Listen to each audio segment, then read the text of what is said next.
Good evening. Rishut, Eli Mansour, Rabbi, Rabbi Zadmer, Rabbi Levichaim, and other Rabbanim, Rabbi Hariri, Rabbi Yosef Shaliach Sibur. Welcome to Valley, Yeshiva Hatzlacha, new member of the college.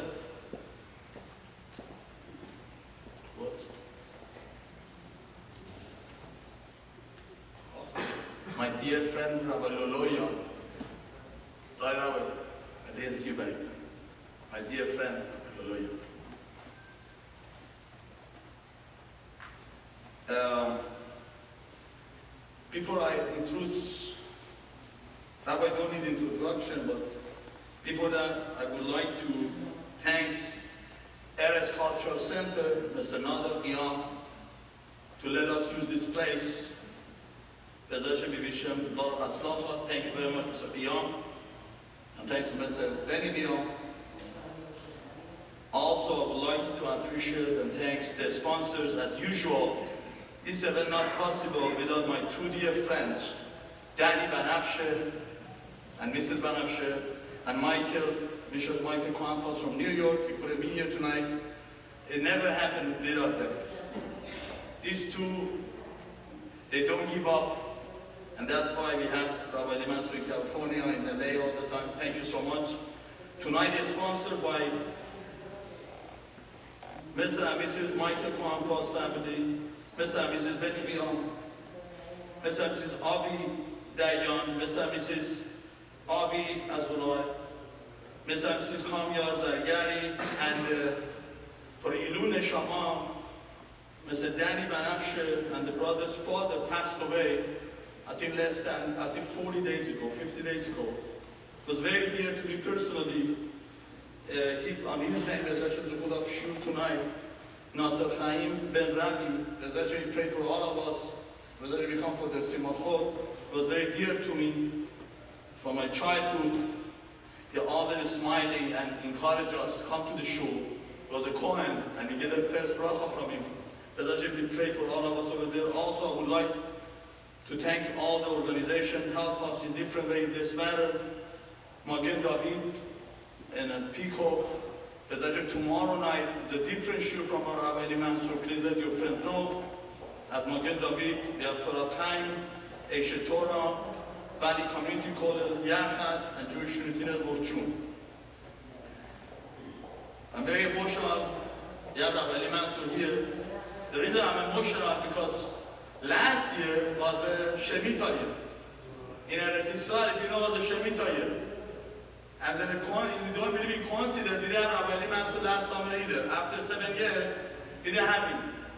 I think the message to appreciate him, we don't have him 1 year. And there's actually back here again to appreciate Rabbi. I have one Apple story. I know I'm going to repeat it tomorrow night, but I cannot hesitate not to say it because I remember a few years ago, Rabbi Eli Mansour came up with the idea of Apple story. If you don't hear about it, go on YouTube and see it. It's a magnificent. Each time I look at my Apple phone, it just reminds me of his magnificent shoe. But the only way I could get back to another Apple story, and that's after that, I asked Rabbi Eli Mansour to mechazek us. But the true story happened in Israel.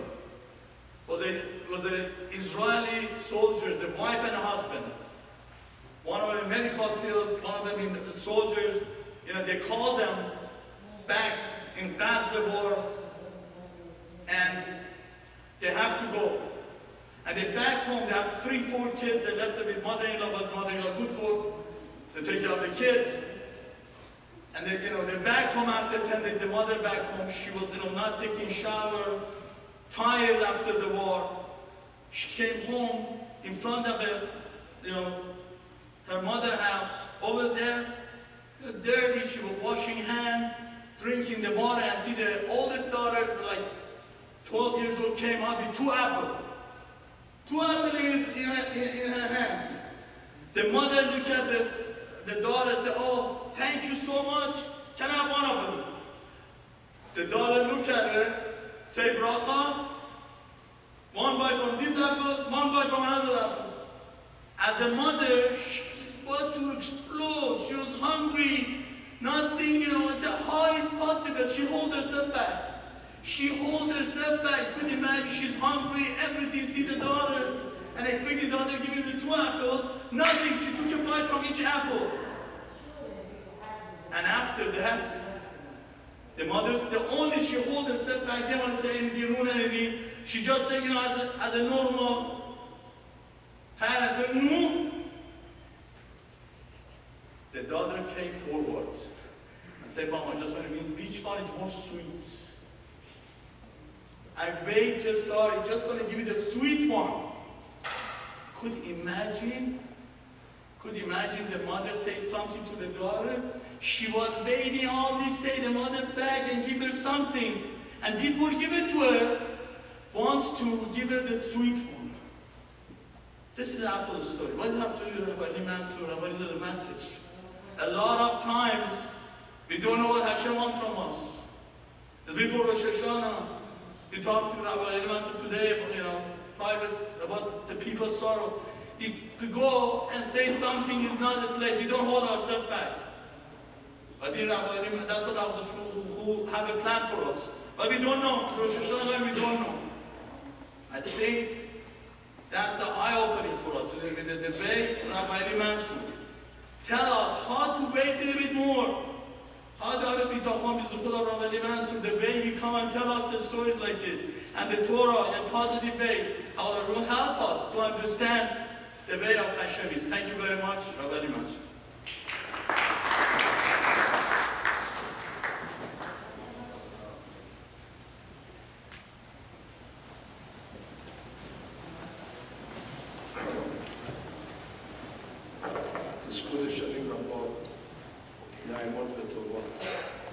Thank you for that very generous introduction, Dara, and God bless you on all of your superhuman effort and work that you do for this community. Nobody in this community gets their hands more dirty than you, and Baruch Hashem, your track record is almost perfect. Nobody has a perfect record, but clearly you come very close. I say to you, Kuveh Hashem Yahalifu Koach, that you continue to restore your energy, to continue serving this great community. It is a great community. It's difficult for me to travel any time of the year, but this community has been very loyal to me for many years, and it's always on my itinerary. No matter where I travel, I'm close to the West Coast, I make a special effort because I feel very connected to the community. Especially, it's a good feeling when I walk in and I see people that I can recognize already from the previous years. So that already indicates that there's a spiritual connection between us.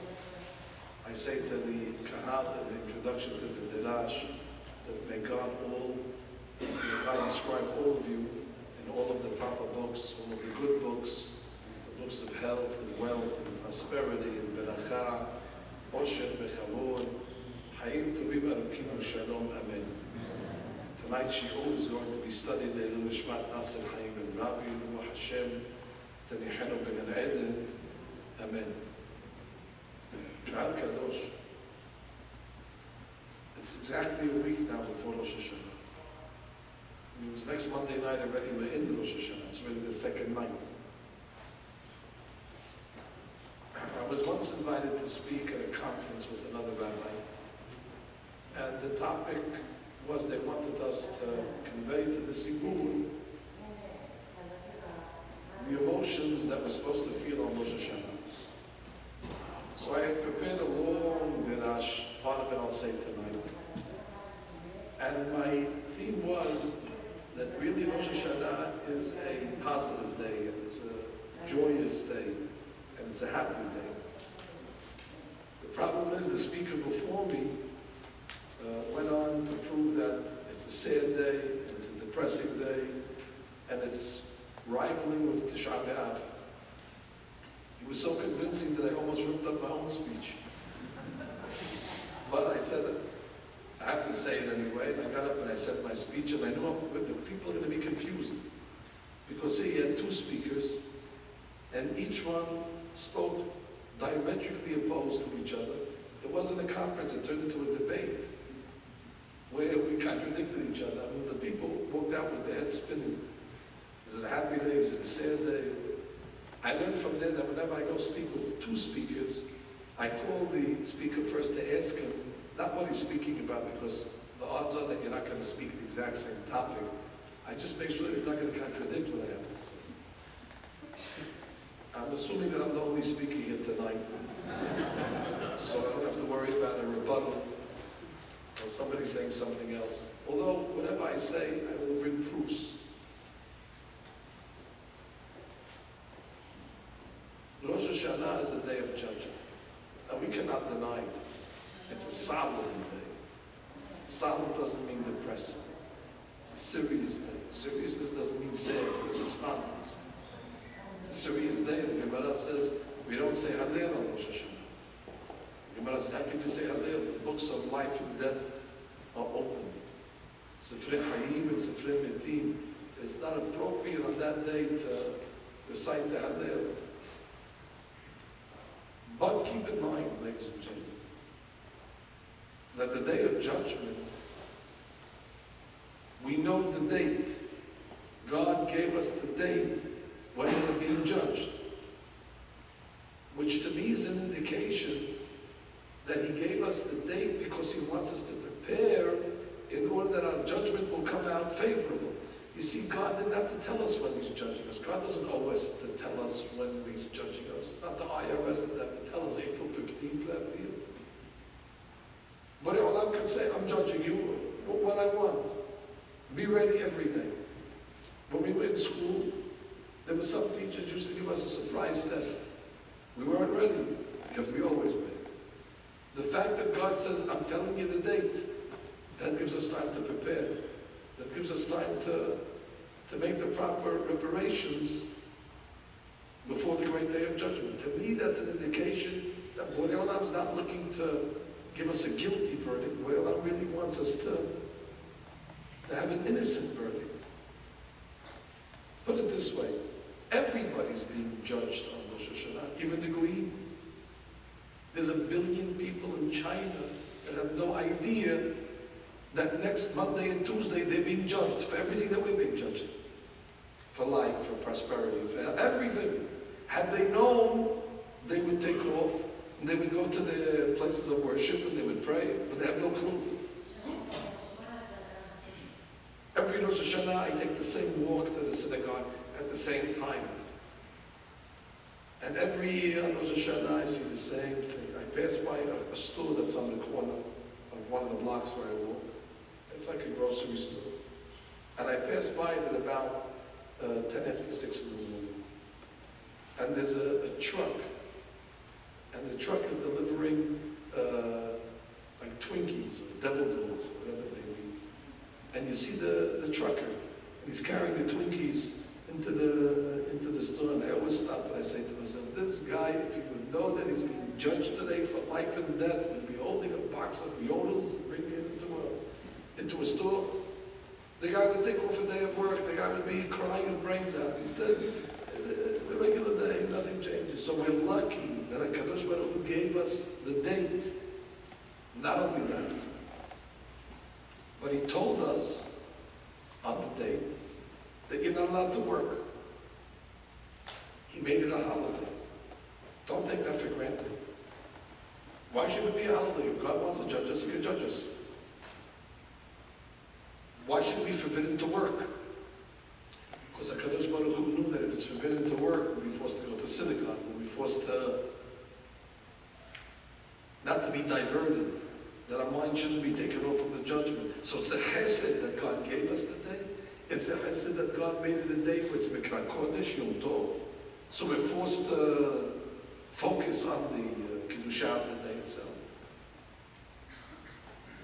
Not only that, but when the prophet Ezra Sofer and Nehemiah came to Israel with the exiles from Babel, so it was Rosh HaShana, and on that day, Ezra Sofer read the Sefer Torah for the people. And as he was reading the Sefer Torah, the people were crying, they were crying. They were crying for good reason, because for all those years that they were in Babel, they weren't fulfilling the Torah. They forgot it, or they were just delinquent. And they were crying. It was the most effective speech ever. Could you imagine Rabbi giving it to the HaShana, the people were bawling. And what does Ezra Sofer and Nehemiah tell the people at that point? Rabotai, al ta'atzivu. Today's Rosh Hashanah, you're not to be depressed. Don't be sad. And the prophet tells them, go home and ichlu mashmanim ushlu mamtakim. Go home and eat fatty meats and drink sweet wine. Because today is the day of God, and Advat Hashem ma'uschem. God is your fortress. You have nothing to worry. God is your fortress. You can seek shelter in God. Don't worry. Borei Olam will take care of you. That means the prophet, when he saw them crying, he stopped them. It's well known that Rabbeinu Ha'ari says you should not cry on Rosh Hashanah. Kippur, yes. Rosh Hashanah, no. He does say, but if when they're blowing the shofar, if the crying happens naturally, you don't have to suppress it. You can let it come out. But to arouse yourself to cry, on Rosh Hashanah, he says, you should not. Al ta'atzivu. Hadvat Hashem ma'uschem. Rabotai, doesn't the halakha say, before Rosh Hashanah, the men are supposed to take haircuts. We're supposed to bathe. We're supposed to wear nice clothes. We have festive meals. But it's again because when a person's on trial and he walks into a courtroom and he's scared for his life, and he hears the judge start to talk, and he's scared to even look at the judge. But he says, I know that voice. That voice sounds familiar. And then he looks up at the judge and he sees it's his father. And he says, my father's the judge. I know my father doesn't want to hurt me. My father doesn't want to kill me. My father wants to figure out a way to exonerate me. That's what the prophet was saying. The judge is your father. Avinu, Malkenu. So therefore we have to go into the day of judgment with a certain confidence. It's a word. I don't say it's not a word. It's a lot of work. But we have to have a certain confidence. I read a true story in one of the journals of law, in one of the courtrooms in the United States recently. There was a judge, a lawyer that was defending a murderer. The jury was about to vote. It was an open shut case. It's clear that they were going to convict him. The judge told the defense lawyer, do you have anything to say at closing arguments? He said, I have one thing to tell the jury. He turned to them and said, ladies and gentlemen, men and women of the jury, I know you think that my client is the murderer, but you're going to be surprised and you're going to be shocked that exactly 60 seconds from now, the real murderer is going to walk through those doors. At that point, all the jurors looked at the door. And then the lawyer turned to the judge and said, my dear judge, they can only convict my client if they're certain beyond a doubt. But clearly they have a doubt. Why do they all look at the door? Must be that they suspect it could be the real murderer is going to walk in. And therefore they cannot convict my client. I rest my case. The judge said to the jurors, okay, vote your conscience. And they came back with a verdict a few minutes later, unanimous guilty. The defense lawyer said, how could you say guilty? You didn't have her beyond a reasonable doubt. So the head juror turned to the defense lawyer and said, it's true. We all looked at the door. Even the judge looked at the door. Everybody in the courtroom looked at the door. But there's one person in the courtroom that didn't look at the door. And that was your client. And therefore we knew he must be guilty. Because he knew there's no murderer walking in those doors. And therefore when we saw that he didn't look at the door, his confidence already convicted him. And the opposite is true on Rosh HaShana. Our confidence exonerates us. Our confidence that we know that Borei Olam is a merciful God, and God accepts teshuvah, and God is our Father, and God gave us the date, and God told us you're not allowed to go to work. When Borei Olam sees us shaving, and putting on nice clothes, and preparing a nice meal, that confidence that we have is part of the Chedvat Hashem Imauschem, that joy that we have, that God is our salvation. And then Borei Olam says, I want you to blow shofar. He says, if you blow the shofar, I will get up from my chair of judgment and I will sit on the chair of mercy. Now that's incredible, because here you have a judge making an announcement and saying, Rabotai, I received bribes. I'm bribable. Not only am I bribable, I'm giving you a list of preferred things that I like. That if anybody's interested in bribing, this is a suggested list of items. And I'm telling you from now, if I get a shofar, automatically I get off the judgment chair, I sit on the mercy chair. I'm telling you. And that's a secret. Why does God have to tell you that? Unless he wants us to be innocent, he wouldn't give us that information. Why should he tell us to take this ancient instrument, to blow these very, very odd sounds, and give us a certain musical list of all sorts of different notes that we have to blow? Tikiyah, Chivarim, Tikiyah, all these different types of sounds. Why would he give us this information? And then he tells us, he says, listen, I'm telling you something personal. When I hear these sounds, I become merciful. Ana Elohim b'tru'ah. Adonai b'kol shofar. Elohim is judgment. It says when God hears the shofar, Ana Elohim, the Elohim rises, the judgment rises. And when it's happening, b'kol shofar. Yud Kevav is mercy. Havaya b'kol shofar. The Elohim becomes Yud Kevav here. So again, from all these examples that I'm giving you, to me, it's a day where we don't have to be filled with stress or anxiety. On the contrary, we just have to follow the recipe. It's a big recipe. It's a lot of shul, a lot of praying. It's a big mazor. But knowing that if we follow the regiment and the discipline of the 2 days, it'll be good. The Borei wants us to have an innocent judgment. He's sending us a lot of signals that he's not against us. And this is very odd.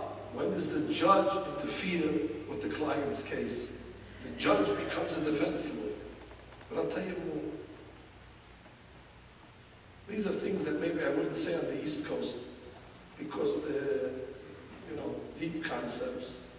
But here on the West Coast, where you have peace of mind, your weather is consistent all year long, so you don't have to worry about the stresses that we have in the East Coast of dealing with all weather changes. So our minds aren't as sharp and as clear. So I'll allow myself to say something about the shofar, just so you have a little tidbit of information. I said something in the synagogue a few minutes ago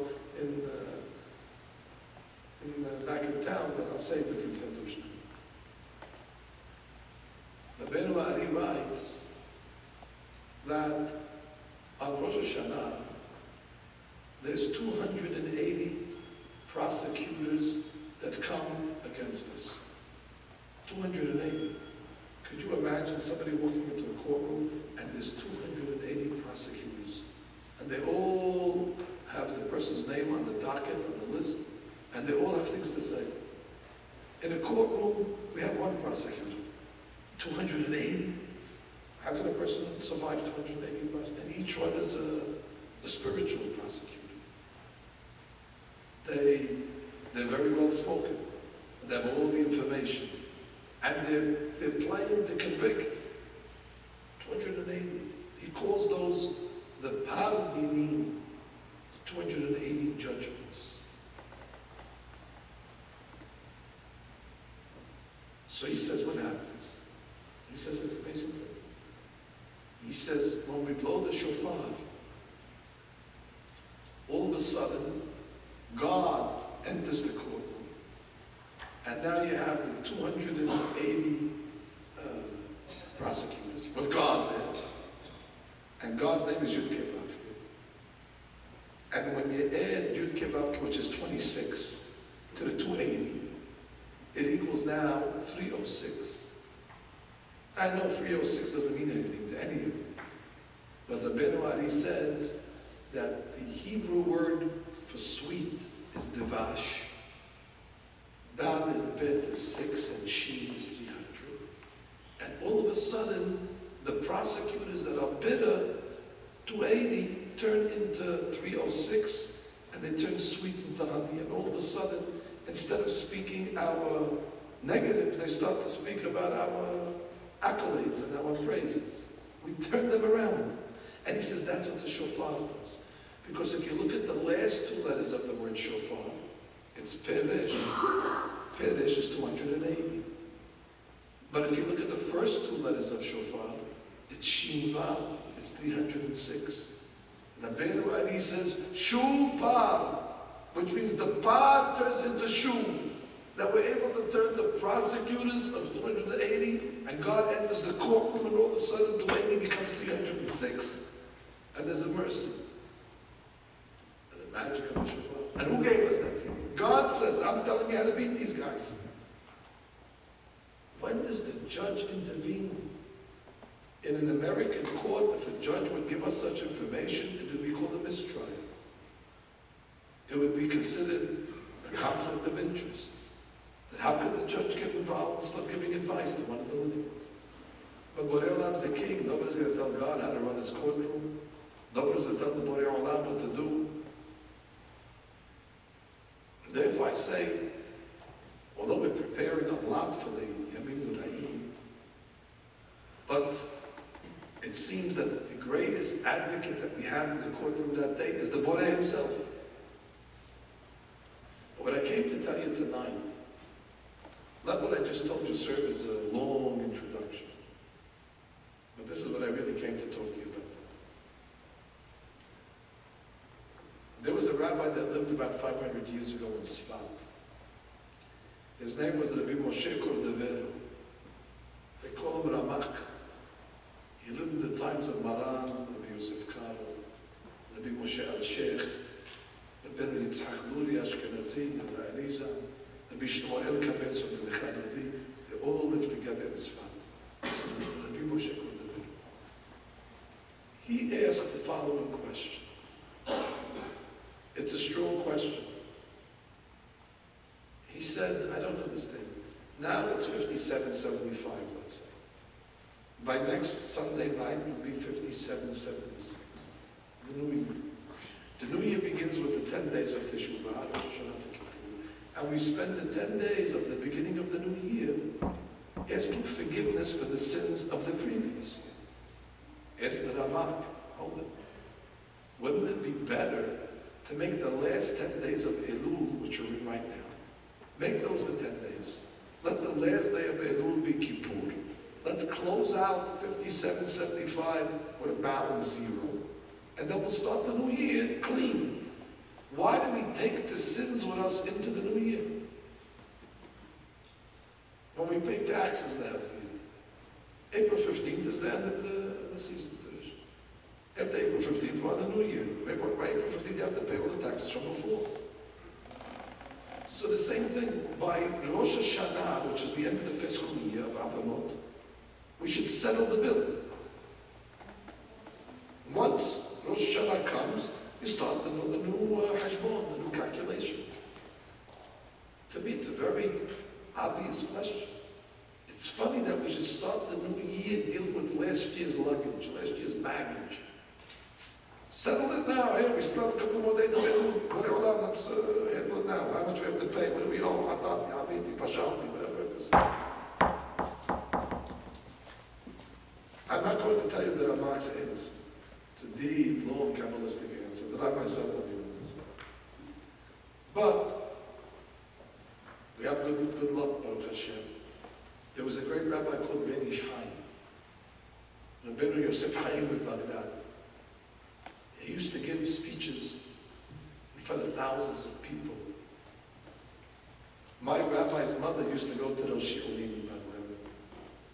And she would say to my rabbi, it was a miracle, the Ben Ish Haim would speak in front of tens of thousands of people on Shabbat. And everybody could hear him. It was like a microphone was coming out of his mouth.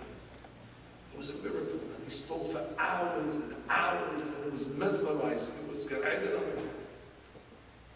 We're very lucky because a lot of those long, classic speeches he wrote. So we have the printed version of the speeches. It's in a sefer called Ben Ish Haim. Ben Ish Haim. And in the second speech on Teshuvah, in that book, he brings the question of the Ramak, and he says, I'm going to give my own answer. Listen to the answer that he says. To me, when I read it, I thought it was an amazing Hiddush. I read it so many times over just to make sure that I'm not making a mistake.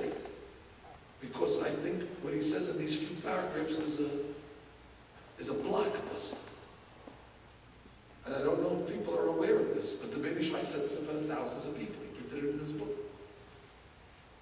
He says that there's two ways that a person could be judged on Rosh HaShana. One way is the obvious.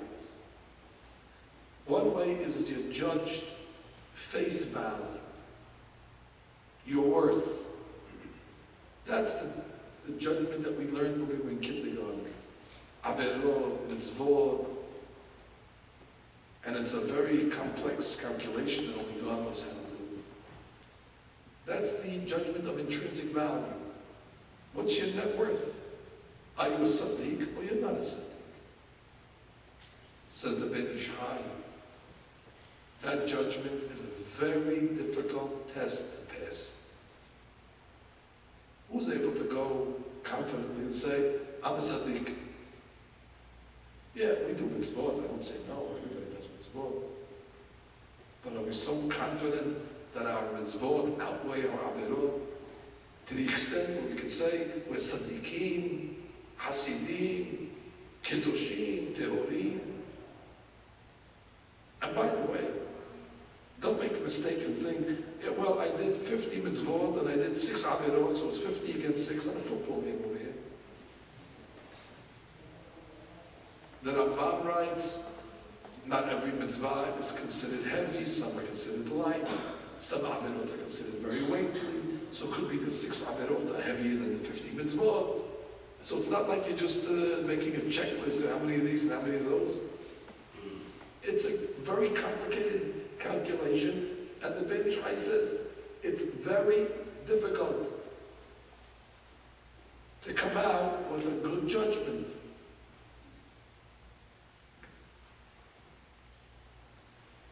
So that's scary. So he says then, but there's another judgment. And this is his Hiddush. He says there's another way that God judges us. And it's not an intrinsic judgment. And it's not a face value judgment. And it's not a judgment of net worth. But it's a judgment that, I'm paraphrasing his words, he refers to as comparative judgment. It's a comparative judgment. Comparative judgment is that the Borei Olam looks at us and compares us against others. And once already we're compared against others, we look good. Sometimes when you compare somebody that's mediocre But you compare in front of somebody that's very bad, so the mediocre guy looks good now all of a sudden. There was a fellow who used to work in Mahane Yehuda. Maybe some of you went to Mahane Yehuda, the shuk in Jerusalem. I was there once, and I saw a guy there, he's selling nuts. And in the bag of the nuts that they have over there, I see there's these big nuts, and then there's like these middle-sized nuts, and there's these tiny little nuts. So I told the guy, I said, who's going to buy these little miniature nuts over here? They're so small you can't even see them. What are you selling them for? He said, you're going to tell me how to run my business? I'm not telling you anything, ask me a question. He got testy, and I was saying, actually, I'm just asking a question, I want to understand how it works. He says, I'll explain it to you. He said, if I only would sell the big nuts and the middle-sized nuts would look small, nobody would buy them. So I put these miniature nuts in there to make the middle-sized nuts look big. So they buy those middle nuts. So he says, I know nobody's buying the small nuts. The small nuts is the comparative to make the middle nut look better than it is. This is a genius. He puts the small nut there just for purposes of comparison. So you see, in a comparative judgment, we have a better chance. The question is, who are they comparing us against? So he says the comparison is us against the Queen, against the 70 nations. And when you start to look at us, the way we live, even though we might have Avirot, and even though we're not 100%, but our values and our ethics and our way of life and our priorities and our lifestyle, and we compare it to the way the Goyim live, in the comparative judgment of Beit Ishai says most people should fare well. And I understand. The Jewish people are considered Rahmanim, we're merciful people. Don't tell me how religious, not religious, you're religious. We're Rahmanim. We're merciful people. It happened in your town over here. We saw it on the East Coast, but I'm sure you saw it here. The video went viral. Somebody showed it to me. I don't watch these videos usually. But they felt that I could use this in the Dirash, and they were 100% correct. On Hollywood Avenue, they showed a fellow that was dressed like a prankster, a SpongeBob costume. Never. And then he fainted like on the floor, and he's screaming on the floor, help me, I'm sick, I can't get up, I'm dying. And they show the apathy of the people. They show the indifference of people. Everybody's just walking by the guy. The guy's screaming on the floor, I'm sick, I'm out, nobody cares. You're walking over, one guy steps over the guy's head, one guy jumps over him. Nobody even looks, nobody cares. Finally, the bellboy comes out of the hotel, he takes out his camera, he takes a picture of the guy dying on the floor, he goes back into the hotel. And then all of a sudden you see two boys, and they're wearing kippot. And they hear the guy, help. A Jew as Rahmanut, he cannot walk by somebody that's in pain, just let the guy, even though the guy looks like a clown, he's on it, doesn't matter. And they grab the guy's hand and lift him up. The guy says, oh, thank you. He said, thank you. And this went on national television. You see, that's comparative. That's a perfect example of comparative judgment. Now, I don't know if these guys are the biggest tzaddikim, but we're different. We have different levels of mercy and compassion in others. We're wired different. You have to know that.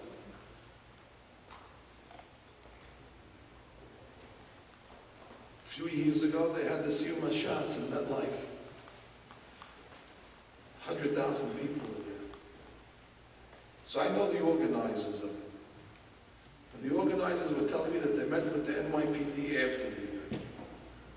And the NYPD, the New York Police Department, they were going crazy. What were they going crazy? 100,000 people, and there was not one fight.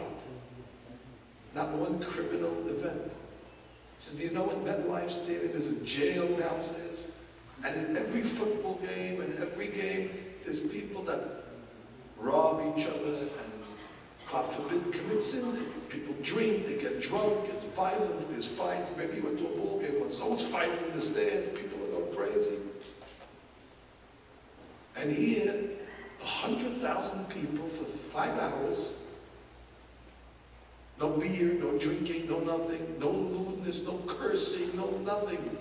The police can't believe it. Who are these people? Where do these people come? What planet are these people from? That's comparative judgment. But 100,000 goyim in a building, they can't go 5 minutes without a beer. They can't go 5 minutes without cheerleaders.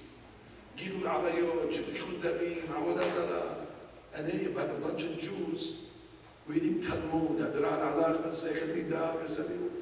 what is it? Speeches. Speeches.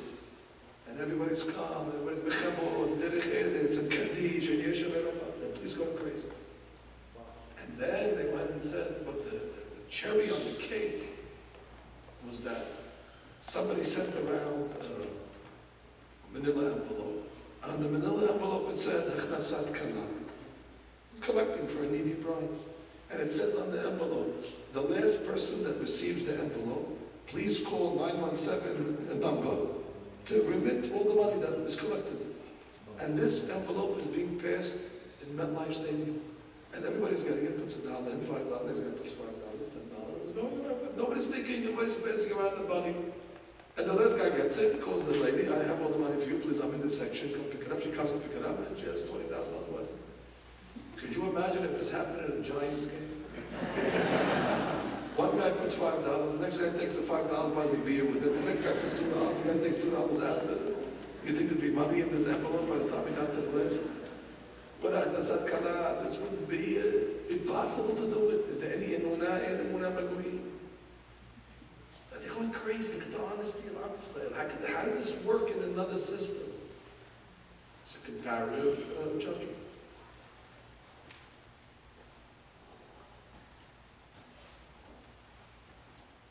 Somebody came to me, they have a worker in the house, a maid. So she said to the Baalat Habayit, I'm not going to go off on my day off, which was Monday. She said, I'm not going to go off. Why not? You always go off. She started to cry. She says, how can I go back to where I come from? He says, where I come from, I go home for my day off. They beat me up. Everybody in the house is drunk. They commit all sorts of immorality. Here, what a beautiful home. The children respect their parents. The Baal Habayit is respectful to his wife. Everybody's bechavod. So the lady tells the maid, so why don't you go to a friend? She says, what friend? Everybody lives like this. It's not only all of us, this is our life. Wife beating, drunkenness, immorality. We don't know what goes on in the nations of the world. We don't know how people live. Because we're used to our style of living. I'm talking, yes, we're a little religious, but our values are much different than everybody else. It's a different level.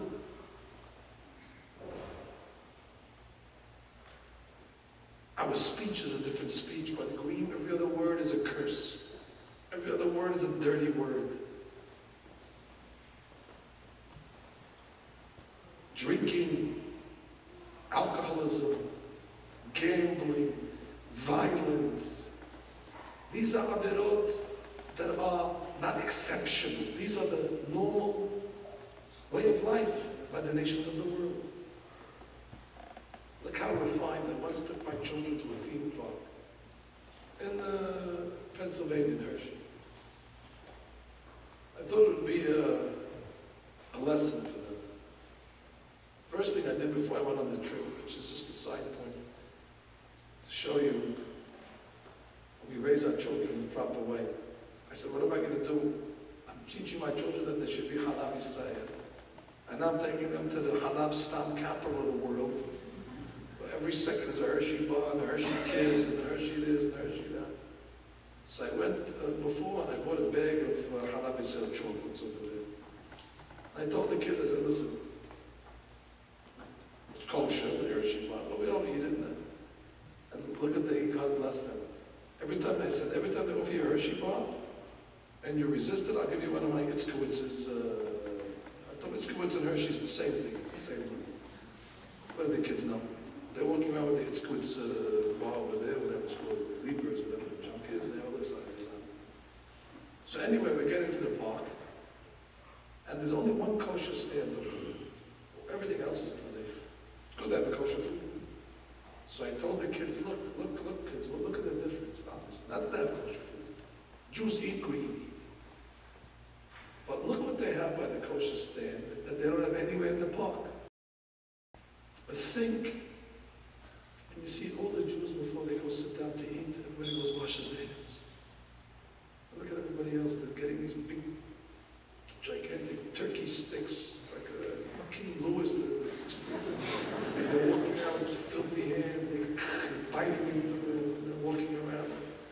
Look at Am Yisrael, they go eat, Netilat Yadayim, Bechavod, we sit at the table. Small things like this, Micha Mechaki Yisrael.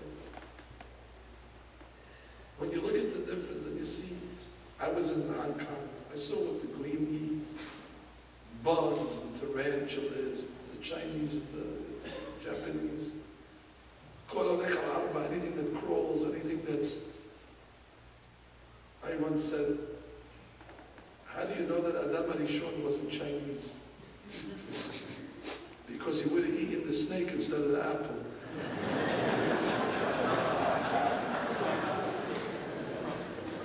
You see our diet, how we eat, our Shabbat, the family values, the respect that we have for elders, the kavod, comparative religion, comparative judgment. In that sense, we had a story right before I came. One of the housekeepers in Deal, when we go for the summer, she was owed money by her friend. So she called her friend and said,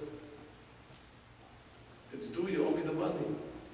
So she said, I cannot pay you the money because my boss that I work for didn't pay me yet. She didn't pay me in 3 weeks, so I don't have the money. The other housekeeper says, you're a liar. The Jews pay every week. They don't let their workers go without paying. She says, no, the senora didn't pay me for 3 weeks. And you lie again, I say. They pay every week. Jews don't do that. We do that. They don't do that. This is two. Well, you're comparing. The Ben Ish Chai says, when you look at us against the 70 nations, we win. So he says that's why right after Yom Kippur is Sukkot. On Sukkot we bring animals. We bring bulls. We bring 70 bulls. Shiv'im Parim. The 70 bulls. The Gemara says, why do we bring 70 bulls? So the Gemara says, one bull per nation of the world. It's almost as if each bull brings beracha to each nation. And I ask a simple question. Why in the world would we want to bring beracha to the 70 nations? Whose idea is that for us, for Jews, to bring korbanot, to bring success to our enemies? This is an idea from the United Nations, maybe. This is not a... Who gives such an idea? Says the Ben Ish Chai. We're worried that after Kippur, maybe God judged us face value. And if he judges us face value, we're doomed. So he says, we come on Sukkot, and we make sure that the 70 nations have existence. Because as long as they exist, God can compare. That's why Davka on Sukkot, the Shiv'im Parim, because HaShana Rabbah is the final judgment. So we make sure the 70 nations at least will exist till HaShana Rabbah. We don't care if HaShana Rabbah, we don't care. At least they have to make it till HaShana Rabbah because we want it to look at them and look at us. We're different, we're better, we're on a higher standard. I asked once Rabbi Victor Miller. He used to take walks down Ocean Parkway in Brooklyn. And it was a big treat to see Rabbi Victor Miller walking. So anybody that would see him would jump out of their cars and run to shake his hand and kiss his hand. And then ask him a question. And I once did that. I said, Rabbi Miller, great Rabbi Miller, it says the Jews in Egypt, when they left, were on the 49th level of Tum'ah. How did they merit to leave? A low level. And he looked at me and he said, the lowest Jew in Egypt was greater than the highest Egyptian. Even the lowest Jew.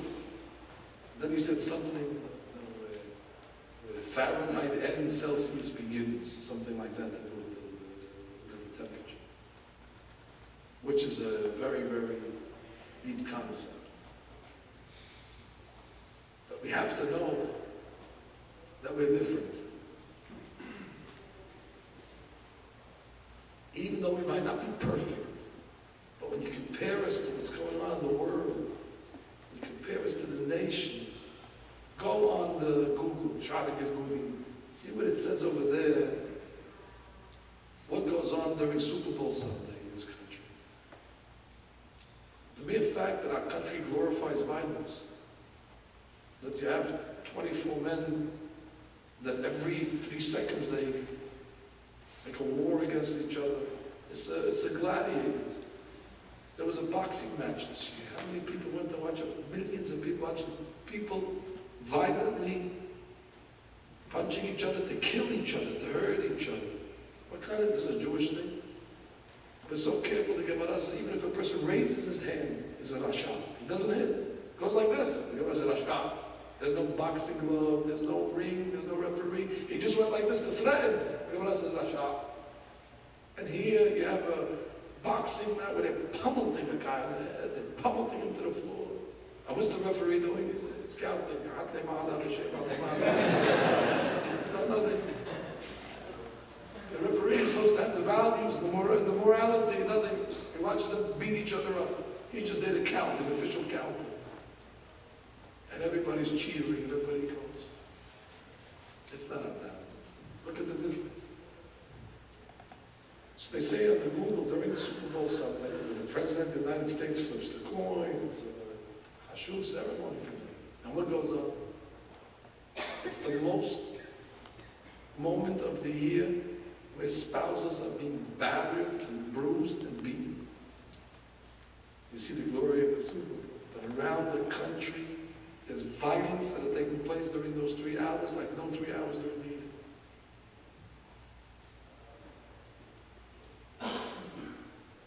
That's the comparative judgment. So he says, the Ben Ish Chai amazing. He says when Bilam was blessing the Jewish people, he was trying to curse us, but eventually he blessed us, to our good fortune. And then after he finishes blessing us, he moves on to Amalek.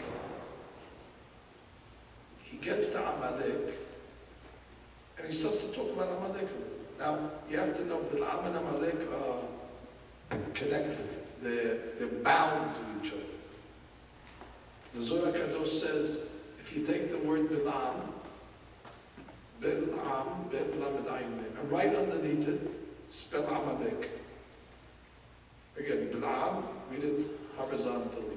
Bilam, Amalek. Now the Zohar Kadosh says, read it vertically. If you take the first 2 letters of Bilam, it's Bal. And what's the first 2 letters of Amalek? Aimim. Vertically, it's Bilam. And if you read it vertically, the last 2 letters of Bilam is what? Am. And the last 2 letters of Amalek is Lek, Amalek. That means Bilam and Amalek are connected to each other. And what does he say about Amalek? He says, Reshit, Goyim, Amalek. Oh, Amalek is the top nation. We expect him to praise them. But then what does he say? V'ahadito adeh oved. But their end, he's predicting, I predict their demise. V'ahadito adeh oved.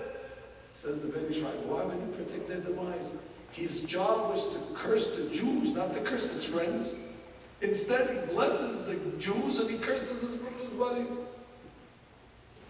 Says the Ben Ish Chai, he says, after Bilam blessed the Jewish people, he said, I cannot let them cannot leave with this blessing. So what does he do?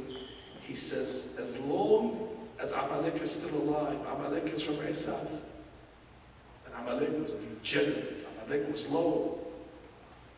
As long as Amalek is alive, they make the Jews look good. So he said, I pray that Amalek should be destroyed, because now the Jews will stand alone, and now God will destroy the Jewish people. He wanted to curse his friend, so ultimately he'll bring a curse to the Jewish people. So they won't be able to beat comparative judgment.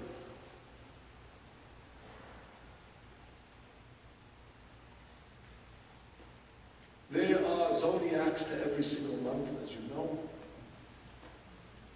Everybody knows the month that they're born in. And there's a fact, the stars influence every single month. That's a reality.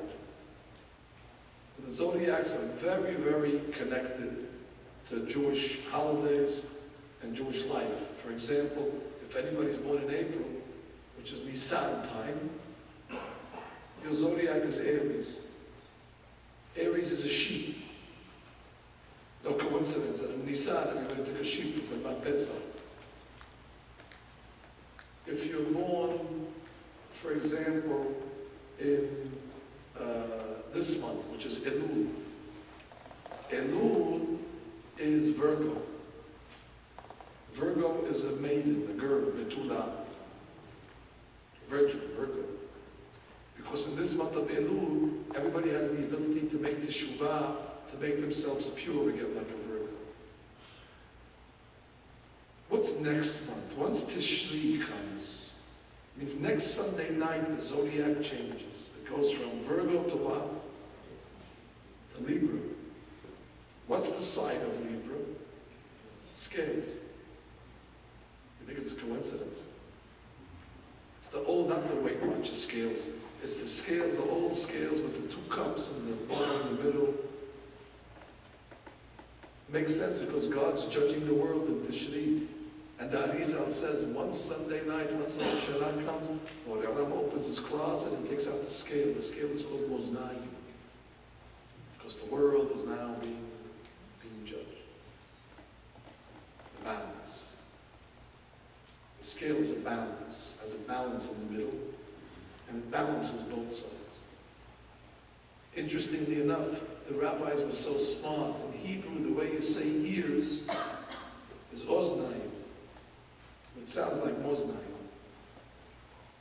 The rabbis asked, what does Oznayim have to do with Moznayim? Because balance of a person is in the inner ear. Because the rabbis knew that. The professors from Harvard thought they invented that. The inner ear brings balance, but they're wrong. The rabbis knew that from day one. Therefore, Moznayim and Oznayim are the same. But the point is, according to the Ben Ish Chai, once Tishri comes, the scale comes out. That means the nature of the month is the nature of comparison. Because what does a scale do? You put one thing on one side and one side, and then you compare them. Until the scales come out, he says, the judgment is intrinsic. The judgment is a face value. The judgment is a self-worth. It's a strict judgment. Once Tishri comes around, the whole judgment now is under the influence of Moznayim. Now you can be judged comparatively. And therefore he says it's a chesed. If God would have judged us in Elul, the scales are not out yet. You're not comparing us to anybody. Now you're on your own. And therefore God did us a chesed that delayed the judgment and took the shli to settle last year's account.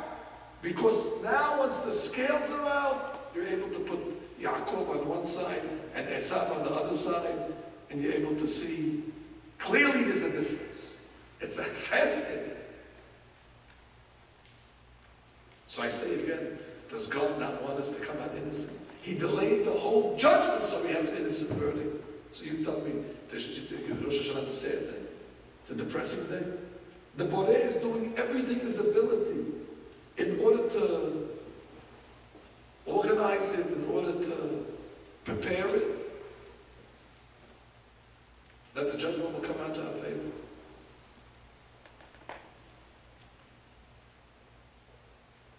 But I'm very concerned about the following. What the Ben Ish Chai takes for granted, I don't take for granted anymore. He assumes that when you judge us comparatively, we're so different and we're so not like them that it's obvious. Therefore, it's a shoo-in, it's a no-brainer, it's an automatic. And I ask you today, is it such an automatic? Are we so different today? I wonder if we go to a college campus today, are we able to right away say, he's the Yehudi, he's not the... Is it clear? When we see people walking in the street today, is it beyond the shadow of a doubt right away we know who's who? Or today, the line of separation has become very, very narrow, has become very thin.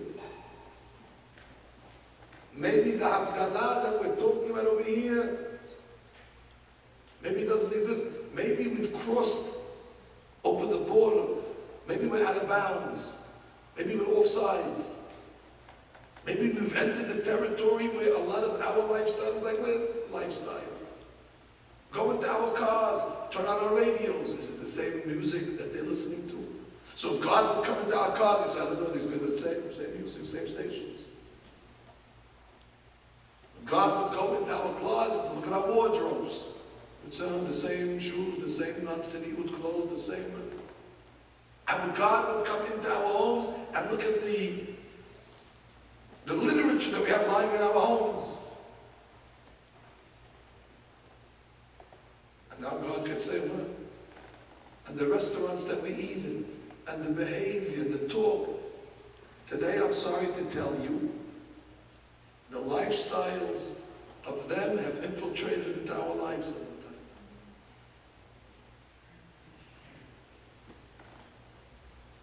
Therefore, I wonder how would we do on comparative judgment. There was a great rabbi called the Steipler Rabbi. Somebody once asked the Steipler that his son is going to college. I'm sure the Steipler was not a fan of dorming in college. But he said, you must tell your children that if they go dorm away in the college, they must keep at least 3 things if they want to stay alive. Number 1, Shemirat Shabbat. Number 2, Shemirat Kashrut. And number 3, Hanahat Tefillin every day.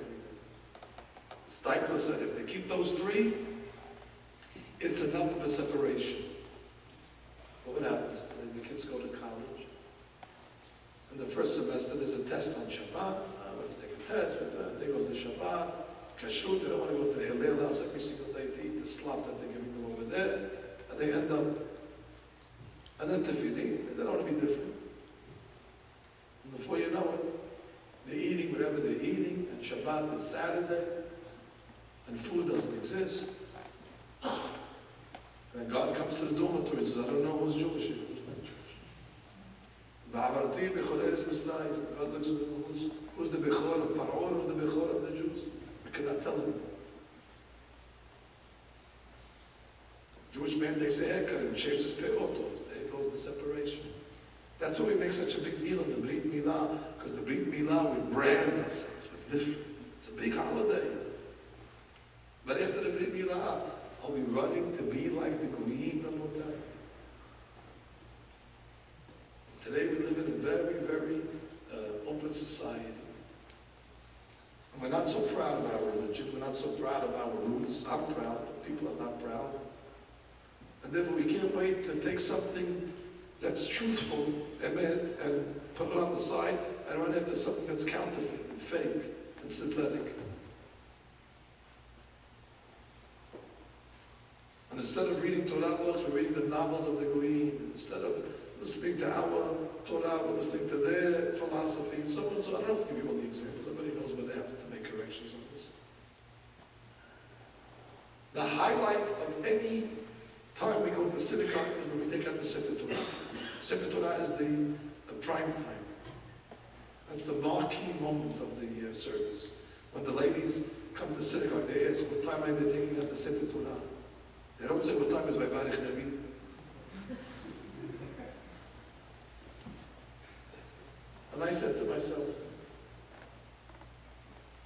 What's the first Sefer Torah reading of the year? It must be the most important one. Because the rabbis could have chosen any reading for the first reading of the year. The first reading of the year is what? What do we read? Somebody would say, Bereshit. No, it's wrong. Bereshit, we don't read till 21 days into the year. Bereshit is on Simchat Torah. That's on the 22nd day, 23rd day of Tishri. That's not the first reading by any means. That's 3 weeks into the year. It was the first reading. The first reading of any year is the first reading on the first day of Rosh HaShana. And what's the read? Oddly enough, you'll see nothing that they is talking about Rosh Hashanah. Doesn't say the word Rosh Hashanah. Doesn't say the word Shofar. Nothing even remotely connected to Rosh Hashanah. It tells a story how Sarah gave birth to Yitzhak. Very nice. I can say no. And it talks about Ishmael, all stuff. And I'm thinking to myself, that's the reading of Rosh Hashanah. They couldn't find something more appropriate unless it's the most appropriate. Because on the day that we're getting judged comparatively with the Moznayim, what's the main theme of that parasha? Sarah Imenu sees that Ishmael is having a toxic influence on Yitzhak. And what does she say? Throw him out. Garesh. And God tells Abraham, she's right. And you have to hear those words. This was Sarah Imenu talking to all of us. Garesh, you have to rid yourself of all the influence of Ishmael, of the nations of the world. If you're looking to get a comparative judgment, you cannot live with Ishmael in your house. You cannot live with Esav in your house and then tell God that we're different. What's different? You're not different. The main pasuk of the first reading is on Rosh Hashanah, Garesh. Get rid of it. Divest yourself from this. And this is, in my opinion, where everybody must work on. This is where the teshuvah must be. To move back to our side. And one rabbi said that if the Jew doesn't move back to his side, the Goy will push him back. Today we're seeing a big uprising in anti-Semitism, wherever it is, all over the world. And they can't figure out anti-Semitism. The ADL spends millions of dollars a year trying to figure it out. They have to open up a homage. Just saved them $10 million. So Rashi, now we want to do. You can't go against Rashi. You're not going to solve something that Rashi says is a fact of life. It's like they're trying to undo a 90-degree right angle. You can't undo a 90-degree right angle. You can't figure out how to undo it. It is what it is. Question is, why is it like that? One of the reasons is because when Am Yisrael tries to get close, God automatically a resistance, and then they push us back. Like the Brisker Rebbe once said, if the Jews don't make Kiddush, the Goy will make Havdalah. And we're seeing it today, the Goy is making Havdalah. There was a very wealthy man called Montefiore, Moses Montefiore. He was once riding in his carriage in London, and the Goy went up to him and started to spit, dirty Jew, dirty Jew. Montefiore got off his carriage and he took out a few coins and he gave it to the guy. When he came back on the carriage, he said, what did you do? He cursed you out. He says, he reminded me that I'm Jewish. I can forget that I'm Jewish. He reminded me that I'm a Jew. This is a good, he gets a zechut for that. I cannot forget that I'm a Jew. But it's much more comfortable when we have to be reminded ourselves than having to be reminded. Because when they remind us, it's not pleasant.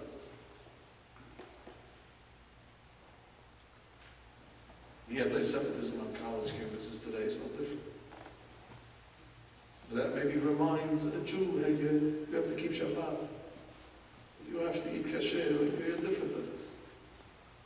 I was upset. Somebody showed me a picture of the president of Israel visited the Pope. I don't know why so many people have an infatuation to visit the Pope. These are one of the things that doesn't excite me. You see the president of Israel, the Pope, and the Pope was wearing a kippah.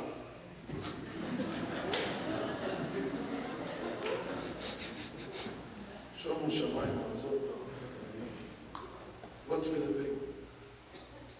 The Pope was wearing kippah. president sitting there with a bare head.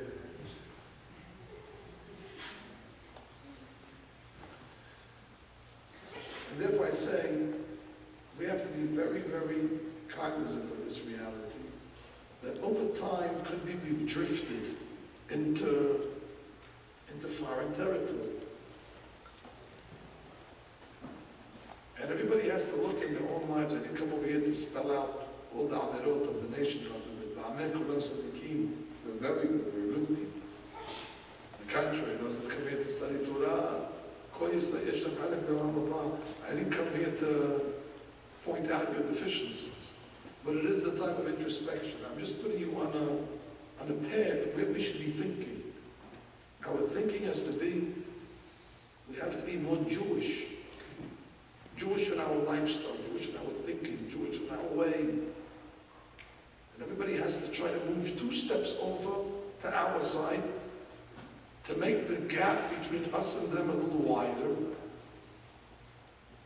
And everybody has to know exactly where in their life that needs to be done. And then I have no doubt that when Borei Olam comes on Rosh HaShana, and he says, intrinsic judgment, X. Comparative judgment, 100. It's not a judgment of Virgo, it's a judgment of Libra. And the judgment of Libra is a comparative scale judgment. It's a Mosaic judgment. You put Yaakov on one side, you put Esav on the other side. But if Chas v'Shalom Yaakov takes Esav with him on his side, takes Ishmael with him on his side, so there's no comparison. They're both on the same side of the scale. They will garesh et ha'mazot. You have to rid yourself of that influence. And if you're a parent, the mere fact that when God looks down and says, this boy or girl goes to the yeshiva, you're separate. But when we start to send our children to public schools, so therefore already we've crossed the line. I don't know about your community. I come from a community where the assimilation rate is 0. You hear what I said? 0.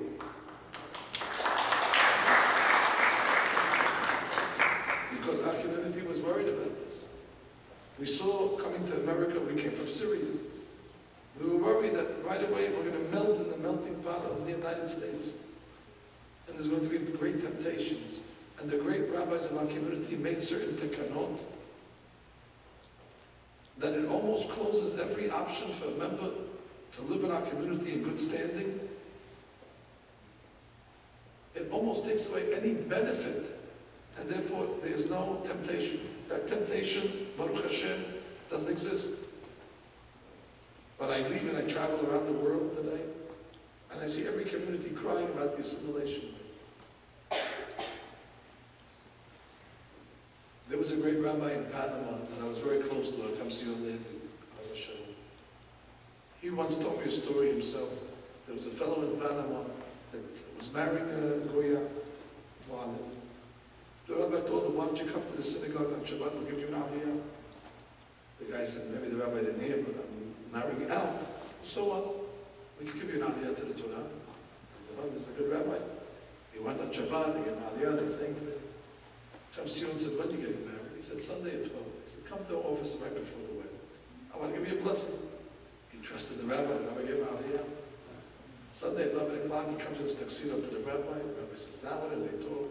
The rabbi excuses him. Somebody says, I have to go to the men's room for a second. He leaves as always, he locks the door from the outside. Now the guy sits for 5 minutes, 10 minutes, and where's the rabbi? So he opens the door. He realized something. Now, 12 o'clock, the people are waiting for him over there by their wedding. He doesn't show up. They tell the bride, he said that he's going to the shul to get a blessing from the rabbi. Meanwhile, it's 12:30, 1 o'clock. The bride and the parents finally track him down in the shul. And the rabbi sees him, where's the bride? Where's the hatan? He's in the office over here. And they start to hear the bride screaming outside the office, you dirty Jew. You low-life Jew, you good-for-nothing Jew.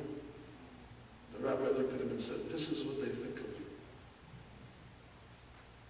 you. Even if they say they're going to marry you, and even if they say, at the end of the day, it's in their blood. And The guy tells the Rabbi, you say, man, like, this is what I would do. And therefore, there's no connection. It's oil and water, they don't mix. And therefore, we have to set our children on the path that will not lead them to assimilation. And that's Jewish education, and it's Torah classes. That's why I guess you bring rabbis to your community to motivate them, to give them these insights. This is a matter of a good judgment, but not the opposite. And that is my prayer, Kadosh, that God willing, when the 280 judgments come against us, the Borei Olam will come down, and the 280 will turn to 306. That's why we dip in the Devash, the honey on the holidays, to remind us that the judgment can become sweetened. That is 306 sweetness. However, the scales give us a very good chance to succeed. But we must take the first step. We must take the first step away from the society that we live in, away from the culture. Today the culture is very invasive. It's anywhere we turn. Even if we live in a protected neighborhood of Jews, but the environment is so, through osmosis, everywhere we go, we're influenced by it. Therefore we have to build walls, and we have to build fences, and we have to protect ourselves as best as we can. And then, when Yaakov is on one side, Esau is on the other side, no question, Yaakov tips the scale to our favor. And on the Kahal I say, that when Mashiach comes, then we're not going to need comparative judgment. That's why we say in Minhaj, Shabbat, Atay Echad v'Shilcha Echad, Umi Ka'mecha Yisrael Goy Echad Ba'aretz. When Mashiach comes, and Goy Echad. We're not going to need to have any goyim to make us look good. You're not going to have any small nuts in the bag to make the medium nuts look bigger than they are. Goy Echad Ba'aretz. But that's when Mashiach comes. And I say to Kahal Kadosh, Shomer Goy Echad, Shemor She'eri Goy Echad, Ve'al Yovad Goy Echad, Omrim Bechol Yom Shema Yisrael, Adonai Eloheinu, Adonai Echad.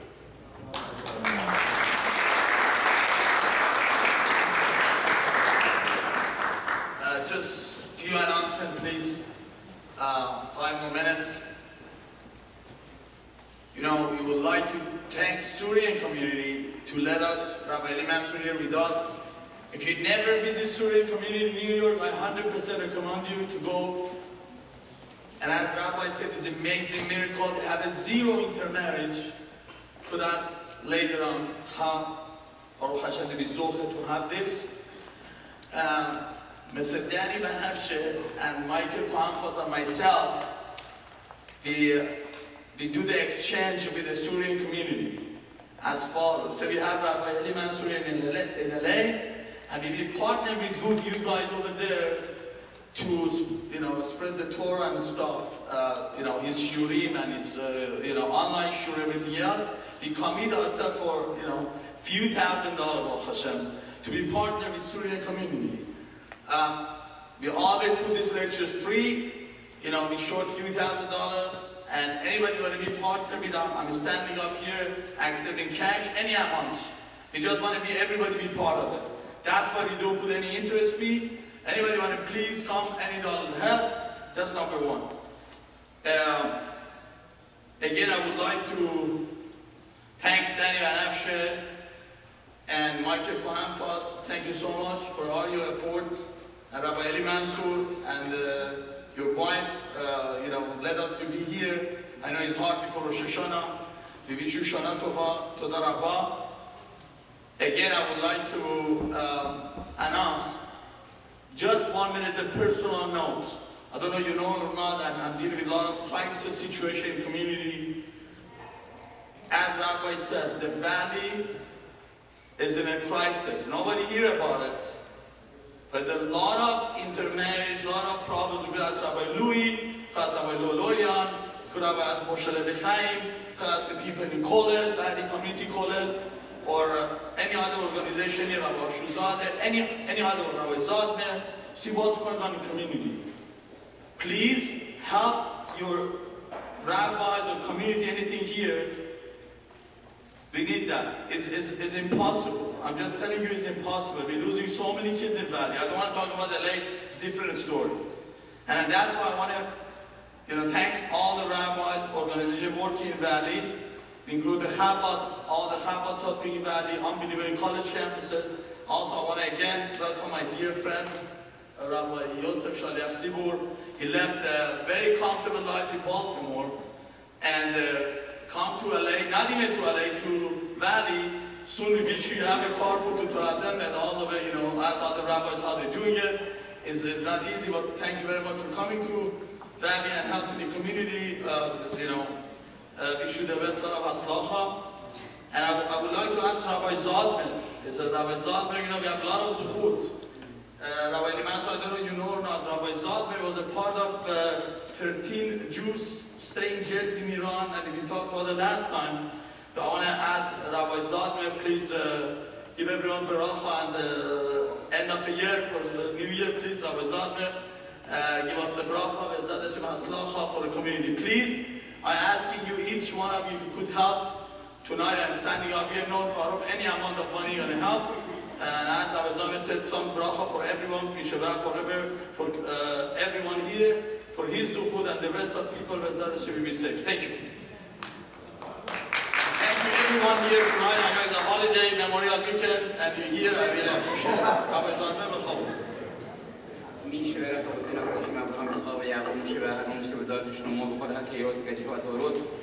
او یارس کلا کار باید زاکات شده که داریم کنیم همون شما میدیم کلامی من کاد علما او یارسیات قوم زکیات قوم اسم بغلت قوم قوم زشتمون میکل سروق کابیم را دادم صدقیم دکه بعد خیم بفروش کات سموال خیم بیتعامل خیم با بحباش عمر بود بسریع سنفینا ببینه خیم بیشبور را قیمت سوار خیم قیم با خیم کلاش بتو ادنال باود خیم יוסף כוכם אלף פעמים ברכתכם כאשר תגלכם וכן יהי רצון ונאמר אמן.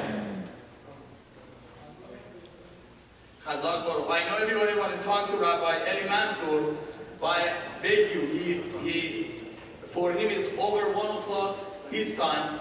He didn't have enough rest today. If you let him go because he has to salichot and they have to go tomorrow, please just